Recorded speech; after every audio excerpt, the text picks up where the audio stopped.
روسيا دورها انتهى.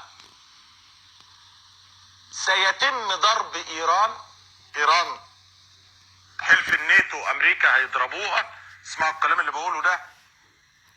ايران سيتم ضربها وهيتعمل فيها نفس اللي اتعمل في العراق بالظبط.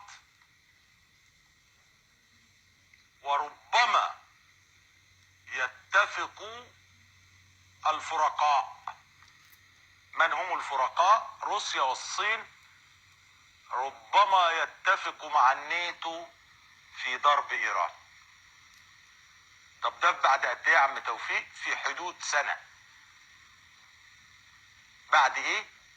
بعد الاطاحة ببشار، لان مؤتمر جنيف روسيا لن تتخلى فيه عن سوريا، ولكن ممكن تعمل انتخابات مبكرة تخلي بشار يمشي ويجي حد تاني.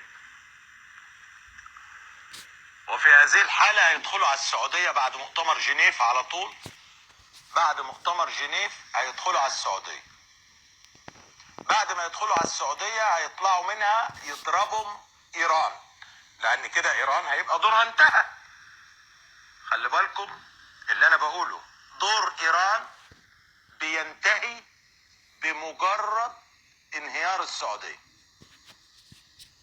وتحويلها الى 3 دول.